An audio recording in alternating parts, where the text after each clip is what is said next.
जैसे हमारा ये एक्सपेरिमेंट है, कौन सा है? किसी भी ठोस का घनत्व ज्ञात करना। किसी भी ठोस का घनत्व ज्ञात करना।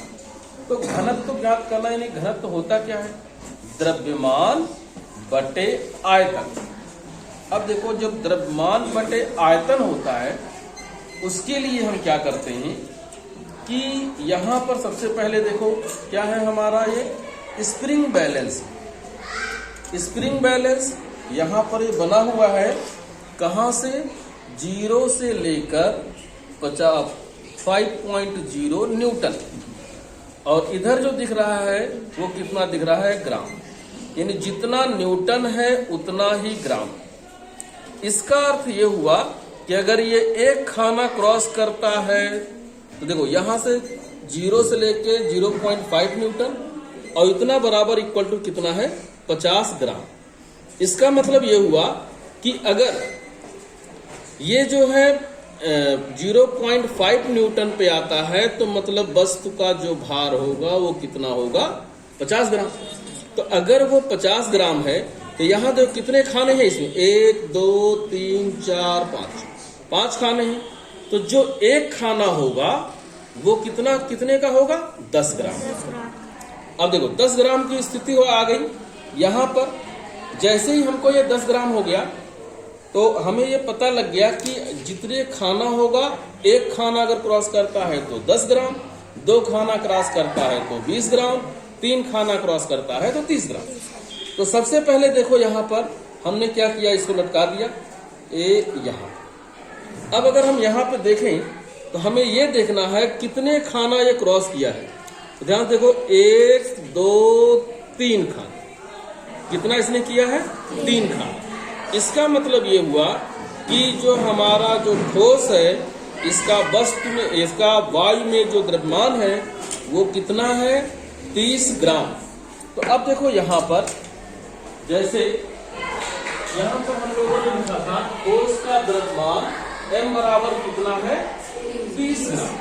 ये हो गया 30 ग्राम। अब यहाँ पर मापन जार के तल में प्रथम स्थिति। यहाँ पर देखो हम लोगों ने क्या रखा है? मापन जार।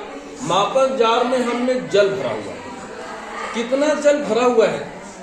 वो है कितना? 90 ml। देखो 10 20 30 और 40 50 60 70 80 90, यानी 90 ml जो होता है जल इसमें भरा हुआ है।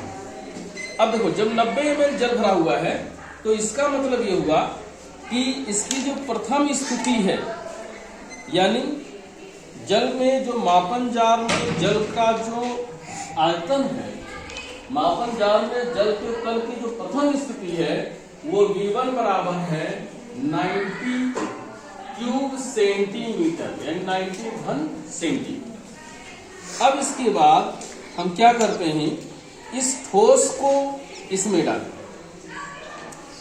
जब हमने ठोस को इसमें डाला तो यहां पर हम देखते हैं कि इसका तल बढ़ गया।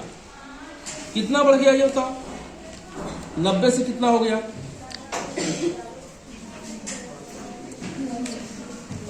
देखो यहां पर 90 था, यहां पर आ गया तो 10 20 30 40 50 यहां पे आ गया। तो ये कितना हो गया? 50। इसका मतलब है कि यहां पर 90 ml था तो यहां पर कितना हो गया? 95 ml हो गया, 95 ml। तो अब देखो जो यहां पर मापन जार में जल के तल की जो द्वितीय स्थिति आई वो कितना आई? 95 क्यूब सेंटीमीटर। अब देखो यहां पर जो स्थिति जो बनी वो कौन सी बनी कि ठोस का जो आयतन है वो कितना है? तो ठोस का आयतन, तो आयतन यानी V बराबर क्या हो गया? V2 minus V1। अब V की वैल्यू, V2 की वैल्यू कितनी थी?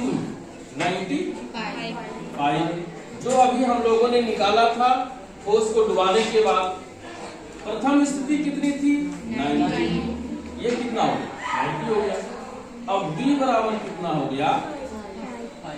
5 क्यूब सेंटीमीटर। ये आयतन हो गया।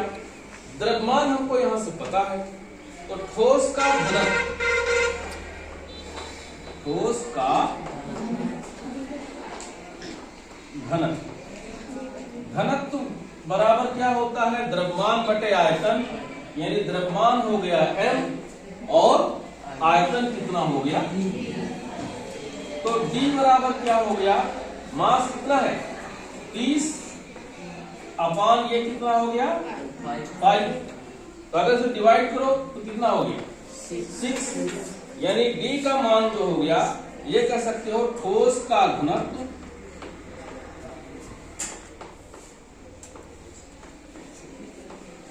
ठोस का घनत्व d बराबर आ गया 6 ग्राम पर क्यूब सेंटीमीटर। तो इस तरह से हम लोग किसी भी ठोस का घनत्व निकाल सकते हैं।